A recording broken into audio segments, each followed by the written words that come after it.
नमस्ते दोस्तों, आप सबका स्वागत है हमारे YouTube चैनल एंजल स्टडीज में। तो दोस्तों, अभी तक आपने हमारे चैनल को सब्सक्राइब नहीं किया तो सब्सक्राइब कर नोटिफिकेशन बेल को बजा दीजिए ताकि हमको मिले हमारी नोटिफिकेशन सबसे पहले।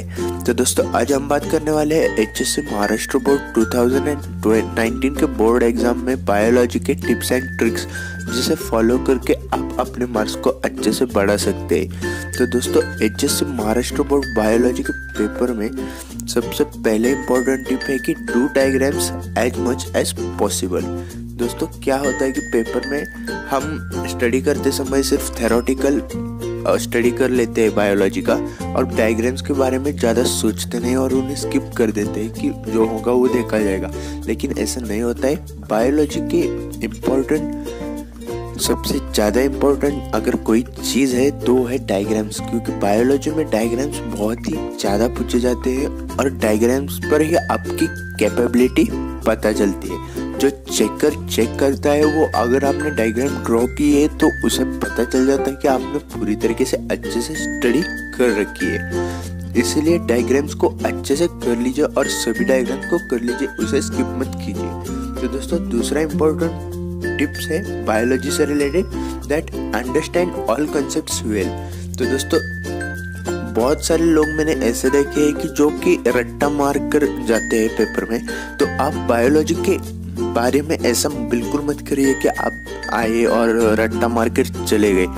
तो उन कॉन्सेप्ट्स को अच्छे से समझ लीजिए। मतलब अगर डीएनए है तो डीएनए का रट्टा मार के मत जाइए, उसको समझ लीजिए कि डीएनए क्या होता है, कैसे होता है, उनके पार्ट्स क्या है। अच्छे से स्टेप बाय स्टेप समझ लीजिए ताकि जब भी पेपर में अलग से कोई क्वेश्चन पूछा जाता है तब आप उसका आंसर अच्छे से दे पाते हो। और ऐसा बायोलॉजी के हर साल पेपर में 2-3 ऐसे क्वेश्चन होते हैं जो ट्रिकी पूछे जाते हैं, जो घुमा के आपको पूछे जाते हैं, जो सीधे सीधे वैसे ही नहीं पूछे जाते जैसे टेक्स्ट बुक में या फिर गाइड में। इसलिए यहाँ पर बहुत सारे लोग पैनिक होकर उस क्वेश्चन को छोड़ देते हैं जबकि उन्हें उसका आंसर पता होता है। इसलिए अच्छे से कॉन्सेप्ट्स को समझ लिए। तो तीसरी टिप है दोस्तों, draw diagrams as many as necessary.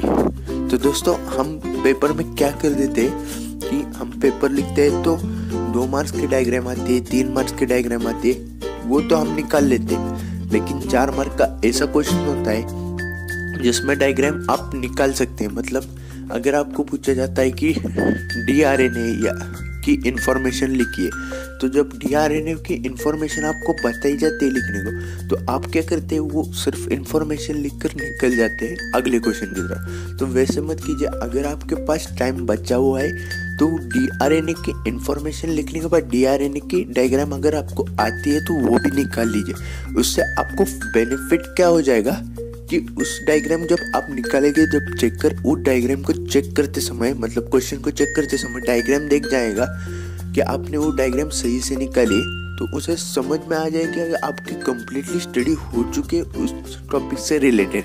और अगर आपने थ्योरी में कोई भी गड़बड़ कर दी होगी, मतलब अनफॉर्चुनेटली स्पेलिंग मिस्टेक या फिर एक आधा सेंटेंस आप उल्टा सीधा लिख कर आ जाएंगे, तब भी वो हाइड हो जाता है उस डायग्राम के बदौलत। तो दोस्तों, चौथी और इम्पोर्टेंट टिप है right paper point two point.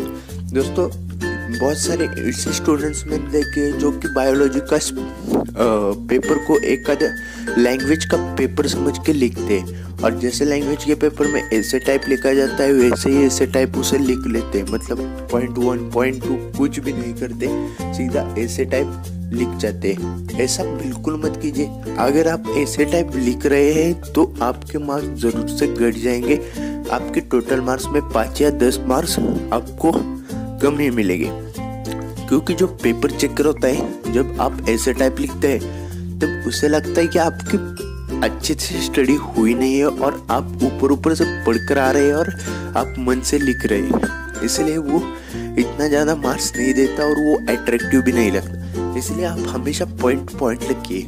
जैसे कि अगर आपको पूछा जाए तो राइट समथिंग अबाउट डीआरएनए, तो पहले पॉइंट ऐसा लिखिए कि आप डीआरएनए की डेफिनेशन लिखिए, दूसरा पॉइंट एग्जाम्पल, ऐसे लिखिए। सीधे मत लिखते जाइए जैसे कि टेक्स्ट बुक में होता है। आप पॉइंट वाइज पॉइंट दे के लिखिए।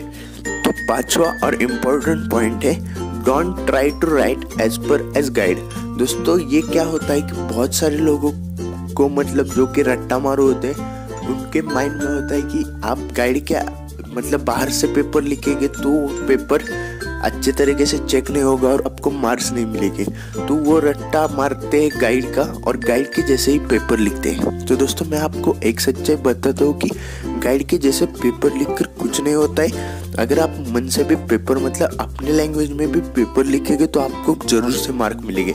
अगर आप गाइड से लिख रहे हैं तो ठीक है, लेकिन ऐसे बहुत सारे स्टूडेंट होते हैं जिन्हें मतलब गाइड की लैंग्वेज बहुत ही हार्ड लगती है और उन्हें वो लिखने नहीं आती या फिर याद करने में वो बहुत ही मुश्किल होती है और उन्हें अच्छे से कंसेप्ट समझ में लेकर उन्हें लिखना पसंद होता है। तो वो लोग बिल्कुल से अपने मन से मतलब जो भी आपने पढ़ा है अपने लैंग्वेज में पेपर में बिल्कुल लिख सकते हैं, आपको जरूर से मार्क मिलेंगे। ऐसा नहीं होता कि बोर्ड गाइड के एज पर चेक करता है, ऐसा बिल्कुल नहीं होता। जो चेकर होते हैं उनको महाराष्ट्र HSC बोर्ड ने टेक्स्ट बुक दिया होता है और उन्हें as per as text book check करना होता है, नॉट कि एज पर एज गाइड। जैसे कि टेक्स्ट बुक में है वैसे कि आप लिखेंगे उसमें से पॉइंट्स तो आपको जरूर से मार्क्स मिल जाएंगे। तो दोस्तों अगला पॉइंट है और 7वां पॉइंट है डोंट मिस एनी क्वेश्चन।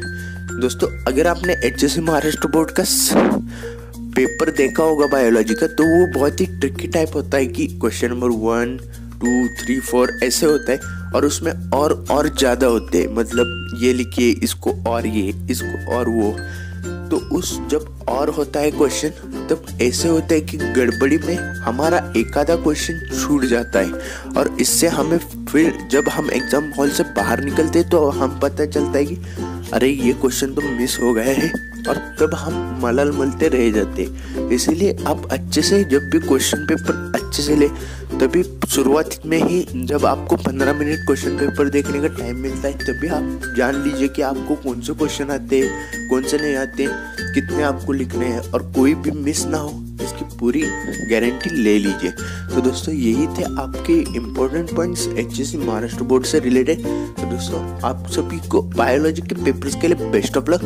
आप अपना बेस्ट दीजिए और ज़्यादा पैनिक मत कीजिए क्योंकि अच्छे से कूल माइंड से पेपर लिखिए तब आपको अच्छे मार्क मिल जाएंगे। और इस साल का बायोलॉजी का पेपर आसान भी आने वाला है, इसलिए बहुत ही ज़्यादा टेंशन मत लीजिए। तो दोस्तों आपका धन्यवाद।